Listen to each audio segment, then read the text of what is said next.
WCW, you had to go to Ric Flair and beg them, because he had to go to Ric Flair and beg him to try their title back, because he had their title on WWF television. Yeah, I remember that. Remember this? Ric Flair, shining bell was like, woo!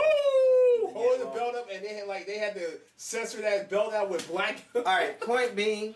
So you don't think it's beyond Eric Bischoff to offer Bret the Hitman Hart the champion of WWF at that time? No. You see, the thing is, if we're like judging people's characters and so on and so forth, the ones who actually do it are screwed up. Because like I said, my point to Alundra Blaze is, do you see her in the Hall of Fame? I don't think that will ever happen. Okay, but because look at how she disrespected the company. Okay, I'm sorry, but the Hall of Fame, Wrestling Hall of Fame. It's not like the NFL Hall of Fame. You still got endorsements. I mean, come on. How you gonna be in a Hall of Fame for a fake sport? That makes no sense.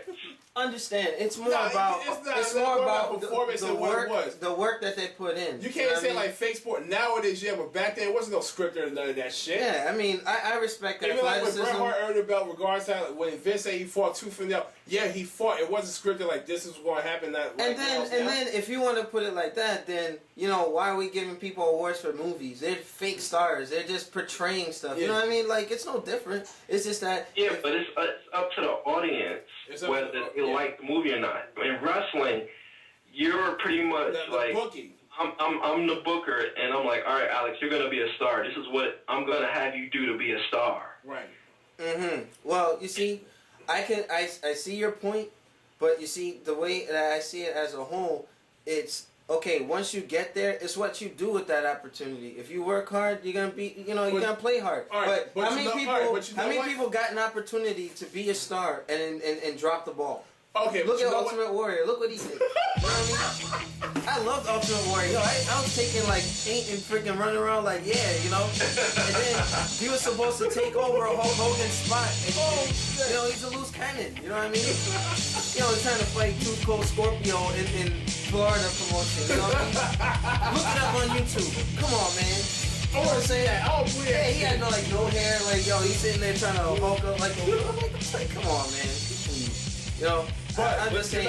Get back. All right, back on topic with the Bret Hart thing, Vince McMahon.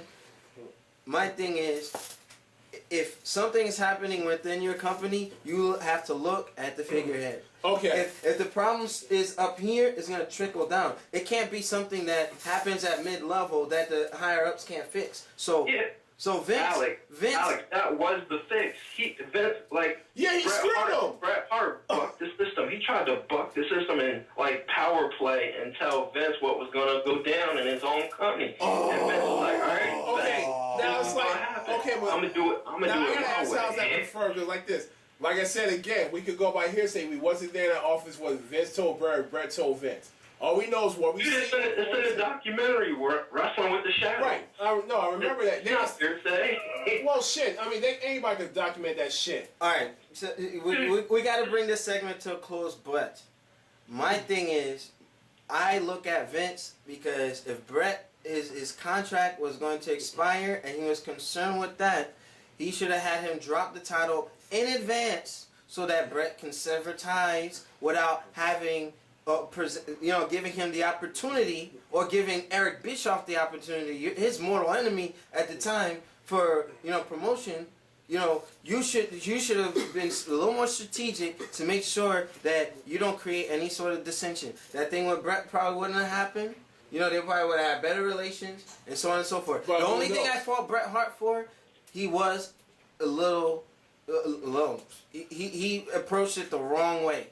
And it was angry because he was a little too angry, understandably, somewhat justifiably, but still, that's not how you solve a problem. What could have happened? It could have been behind the scenes. He could have been off TV for a while.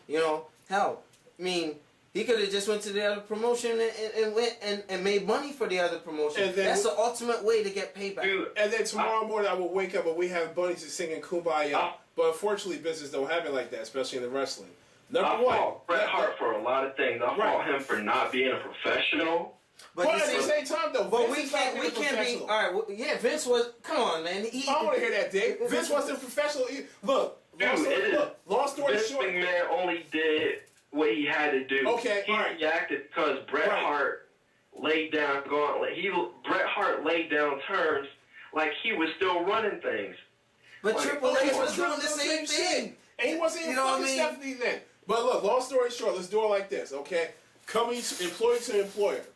All right, Alex is my boss, right? Okay, I'm the manager. I'm fucking. I'm gonna go to another company. You found out. Before I leave, what are you gonna do? You're gonna make me turn them keys in, right? Mm-hmm.